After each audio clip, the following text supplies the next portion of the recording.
welcome, and thank you all for coming out tonight. I think my uncle would be really proud to know that his work was back home.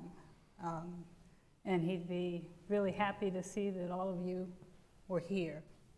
You know Vivian Hewitt, who is of the Hewitt Collection, and Eugene's cousin and road buddy. You couldn't keep up with them. We still can't keep up with her.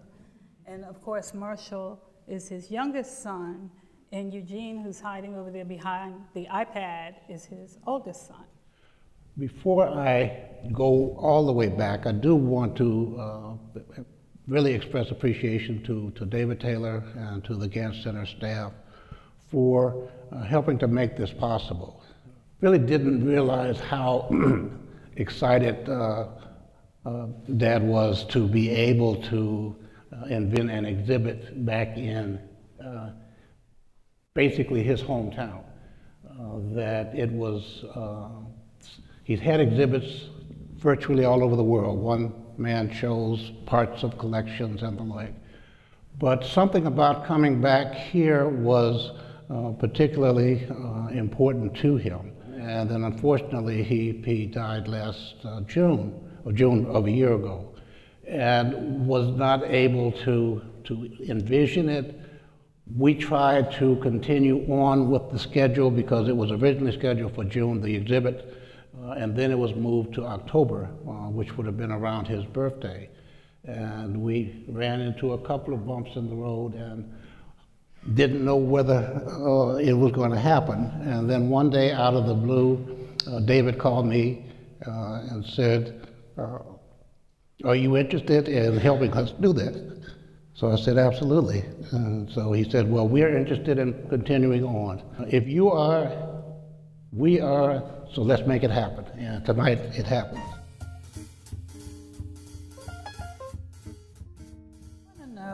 Because I know what it was like for me to have him as an uncle, and I grew up in Connecticut. Father spent so much time in New York that we got to see him, you know, fairly often, but he'd blow in and blow out, and to me he was my exotic uncle that had been to some foreign country and brought you some wonderful souvenir back and things like that. But you grew up in a house with him, and what was it like? We did not see the great artist.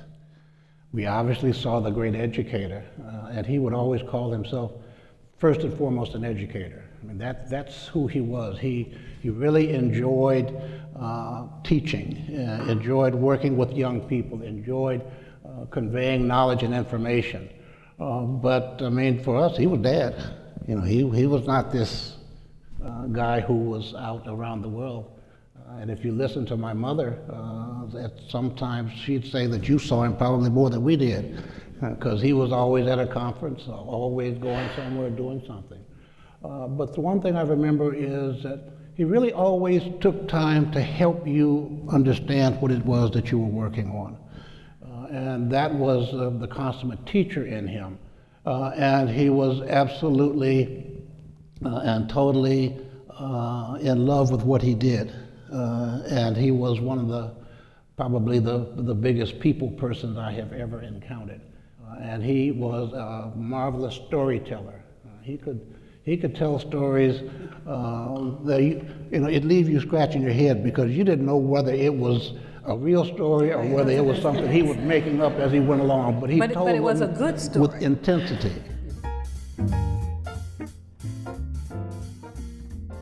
His Christmas cards are works of art, and I recognize those. He learned that studying under Hale Woodruff, who was his teacher and mentor when he was a student at Morehouse College. And Hale got all of his students into making Christmas cards as a part of their art education and art training. That's something that my father picked up and used in his teaching experience. And so he got his students doing the same thing. But those the images that you see in the room downstairs, and it was always not just the visual image, but it was also a snippet of history, what was happening in the family at that point. And I was ambivalent about some of that, loved the pictures, wasn't so happy that I liked everything being told about us going out to the world. But more importantly, when he first started doing those, he was teaching at Phoenix Union High School. And between Christmas and New Year, when we were on break from school, we had to go down to his studio at the school and literally and virtually pull the screen, the easel over the screen to make the cards. And then you had to hang them up to dry. And if they were multicolor, you'd have to pull the screens more than once.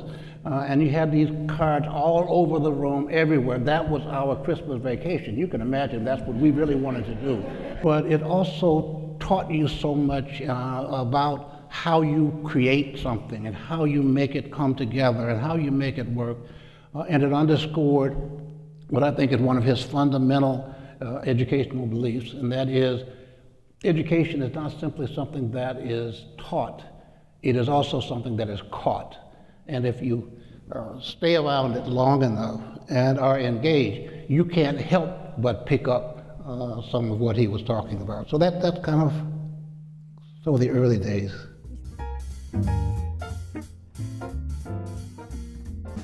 Vivian, tell us about when you first met Eugene. I knew about Gene many years before I met him.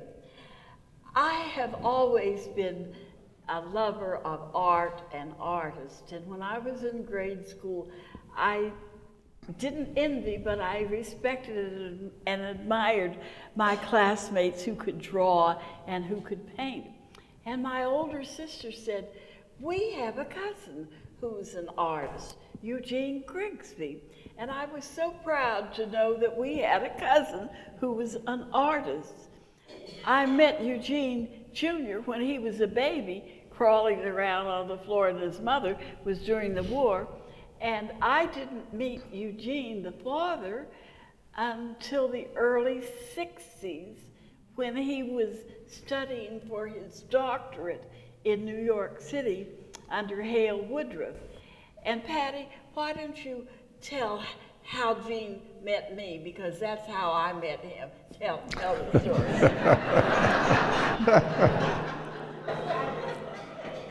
Well, he told me that he met you walking down West End Avenue. He was in New York working on his doctorate, and he had leased an apartment from a friend of a friend named Tom Sawyer. And he and Tommy were paying $1 a day for this whole apartment. And he said, it's just like home, it's got a kitchen and everything, but we only, we're paying $1 a day. And so they were walking down the street one day when they ran into you and John. And he said, we all spoke, but I had no idea that this was my cousin until later. But he ended that little story by saying that you had become, not that you were his cousin, he found out that you were his cousin, but you had also become a wonderful colleague and friend. Yes. And it was Eugene who introduced my husband and me to Hale Woodruff, to Romare Bearden, to Charles Alston, and several other artists. My husband's sister had an art gallery in Harlem, and she introduced us to Ernie Critchlow and a couple of other major African-American artists. But it was my husband who suggested that we start concentrating on African-American art and artists. He said, all of these fellas, and we don't have any of their art.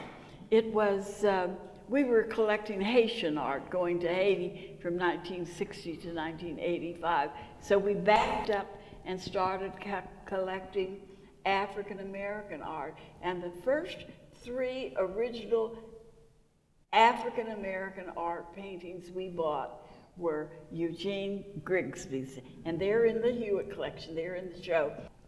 We had good times And Jake Lawrence lived near us, and we'd go see Jake and Gwen, and we'd see Romy and Nanette, and we would see Spinky and his wife. We'd see all the artists.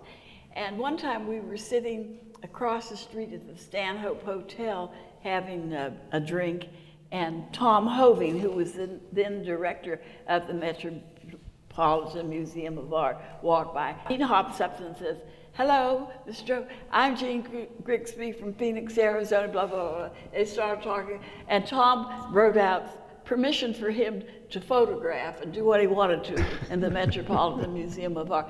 Gene was like that. He was a people person, a wonderful person. Gene was the first African-American artist, painter that we collected and introduced us subsequently to the American master African-American painters. And the final story about how close we were talking, and I think he did part of his high school work in Winston-Salem. But anyhow, when he was a teenager, he was a painter, always, from the very beginning. My cousins on my father's side lived in Winston-Salem. And one time I was there, and Margaret said, "Well, Vivian, you're into art. A little boyfriend of mine gave this painting to me. I think you ought to have it." And it was one of the first paintings that Eugene Grigsby did. Little did she know that he was my cousin, or did he know that we were cousins. But I have that painting. Haven't decided exactly what I'm going to do with it. He says a nice pale palette, a landscape, but I have that.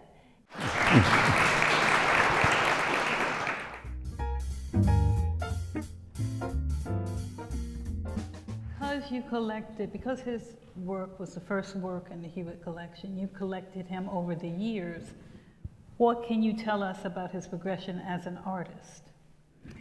An artist has a right to change. I saw his change, and he did social commentary, very strong paintings on one painting. He was studying African masks.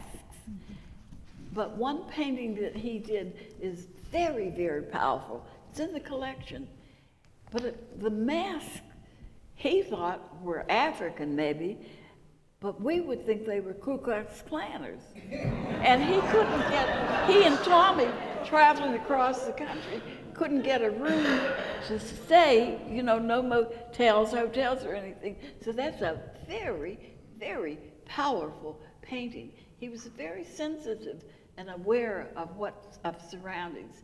Then the spiral gallery of the major artists, Romare Bearden and Hale and Spinky and Huey Lee Smith and those, they were doing abstract expressionism, Norman Lewis and all, and Eugene went through that period of abstract expressionism.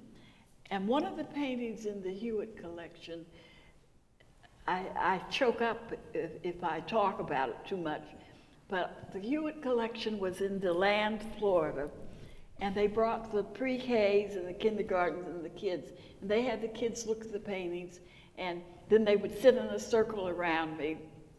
And painting is very subjective because you bring to the painting what you experience and what it says to you. So there were a group of little kids sitting around, and I would say, who liked this painting? And they would raise their hands. And a little Spanish girl, speaking girl, raised her hand and came over to me, and I hugged her. And I said, "Darling, which painting did you like?" The painting that she picked was a painting that some of us would look at and say, that's just black and red and a white and just a blob. That little girl, knowing of her background and all, she said, "When I looked at that painting, I saw beautiful colors. I saw a black vase, and I saw colored flowers in it." And I thought that was just so revealing and so wonderful. And And the Mexican women took crepe paper and made beautiful crepe flowers. So I'm sure that that's what she was thinking of when she looked at that painting. So artists do change. They have a right to change. And I've been fortunate in watching Eugene evolve. And one of the things we tried to capture in the exhibit is the breadth and range of his works, from the earlier ones that he did of the Atlanta shacks and Carolina shacks, that really you see the influence of Hale Woodruff on him through those works. What about his political? Well, I was going to speak to that. That you had that period, you had the period that's directly related to his doctoral dissertation research. And his dissertation was on a comparison between the mask of the Northwest Coast Kwakiutl Indians and the mask of the Kuba people of what was then Belgium Congo, which is now the Republic of the Congo. And he compared those masks, the style, the ceremonial usage and the like, and that formed the basis of his doctoral dissertation. And you could trace that directly to his images that he painted. And then there was this period that we all know about, went through in the late 50s and early 60s, the civil rights period, when there was all kind of activity, and I must admit I was in the middle of all of that, creating some headaches for him and for others. With a big afro. Yes, that was a part of it, as much as I could make it stand up.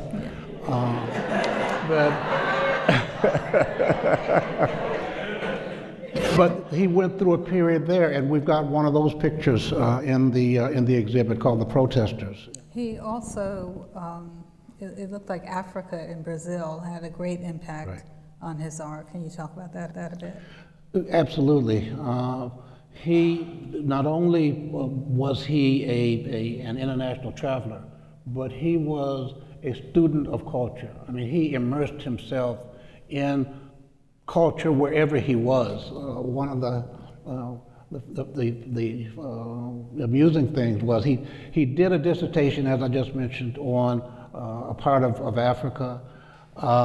He was very enamored of African art, but my brother and I went to Africa before he did. He hadn't been there, but we had that experience. But wherever he was, he, as I said, he tried to immerse himself in the culture, and that's reflective in his works. The Yemenja, that really there are a series of Yemenja pieces. Yemenja's Eden, Yemenja, and Yemenja is a host of others. Brazilian goddess. The color, the vibrancy of those colors, those pieces were done after he spent a sabbatical in South America, particularly in Brazil, where he was able to really see some different images and colors and vibrancy, and the same thing in his travels throughout Africa.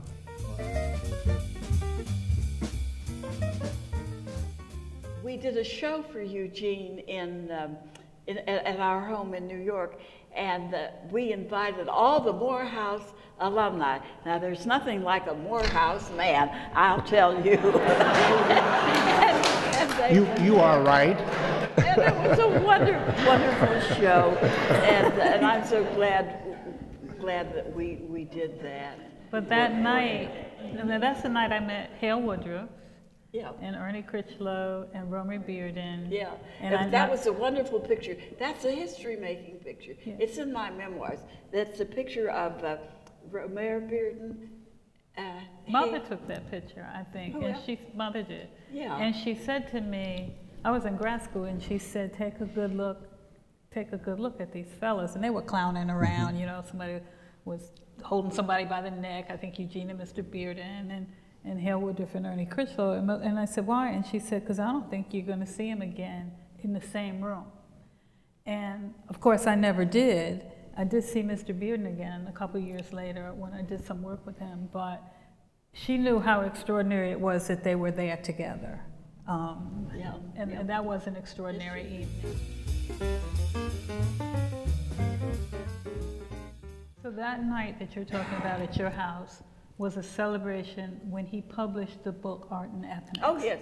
And that book was widely considered to be the first book that taught art educators, teachers, how to consider multiculturalism in teaching art. Yeah, no, that's absolutely the case. It was the foundational book for art education in helping classroom teachers to address, deal with, understand the importance and significance of teaching multiculturalism, and it grew out of his experience, out of who he was, particularly out of his travels, and he wanted to capture that, and it was the seminal book in that regard. And it was an extension of his teaching. He taught his students to embrace their identity. Right. He made them do self-portraits every week. Sometimes they said they sketched 7 times in a session. Yep. And he liked to say that he coined the phrase, "Black is beautiful" before anyone else. He loved to take credit for that. He never singled out students. I think he loved all of his students, but the one that I think who was very dear to him, very important to him, and I remember his name, Rip Woods. Yeah. Rip Woods. Well, there were 2 actually. Rip Woods was not only one of his first, and probably from an artistic standpoint, most comprehensive student in terms of his body of work and the like. But there was another who lived and still lives in the San Francisco Bay Area. Rip, as you know, is now dead. But another one, his name is Doyle Foreman. And Doyle spoke at his memorial service, but Doyle is now a sculptor, on a tremendous sculpture that he works on. But he also babysat us, and he was a terrible babysitter. But Doyle turned out to be a marvelous artist.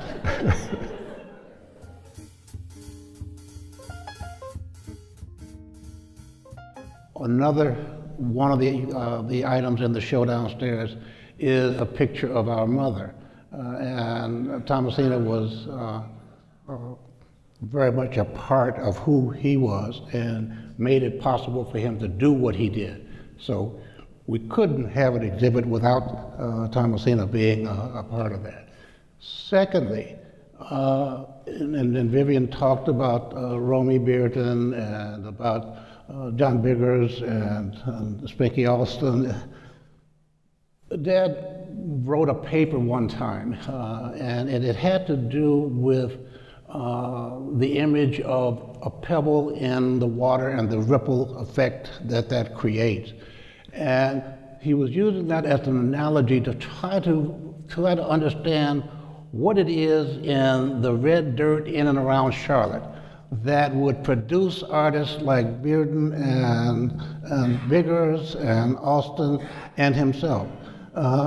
He never reached conclusions, but it's not, it wasn't accidental. Wow. That these folks, represented by the pictures hanging in this room and downstairs and in the other rooms and virtually throughout the world, not only were people who knew each other, but came out of the same environment. And even in the case of John Biggers, came out of the same family. That there's something in the red dirt around here that produced tremendous artistic talent. I don't think Vivian and John started the Hewitt Collection thinking that you were going to make a ton of money. We never had any idea, not in our wildest imagination or dreams, did we think this collection would have the historical significance that it has. I don't know if Charlotte really realizes what they have, but they have the major African American artists of their generation and of the previous generation. Henry Oswald Tanner had to left the United States and lived in France because of racism and so forth. There's so much history in this collection. We bought art, and when I was going around, and I went to about 30 venues where this collection showed, my mantra was, The first thing is you buy what you like and what you love and what you can't live without. That's the first thing. The second thing, you do not have to be wealthy to own good art. You can start your kids out on a poster, and if they sign it, you know, it has value. We never bought a painting with the idea of making a profit from it or selling it. The third thing is there are excellent artists in your local community. Support your local artists. And for parents with children and all, if they have any inclination for becoming an artist, nurture them, foster it, encourage them, support them, and then tell friends about it. We have to support our artists. It's an honorable profession. Unfortunately, just now, beginning in the 70s or so, have we as a people begun to appreciate our art, our own artists, and to invest in our cultural heritage and our history. But first thing is love it, love it. One final thing that I would say, and I would be remiss, and I would hear Gene Grigsby whisper in my ear, let everybody know that all of the pictures down there that are not from individual collections are for sale. A true Grigsby. A true Grigsby. Well, we've enjoyed having you tonight. Thank you for coming. Enjoy the exhibit.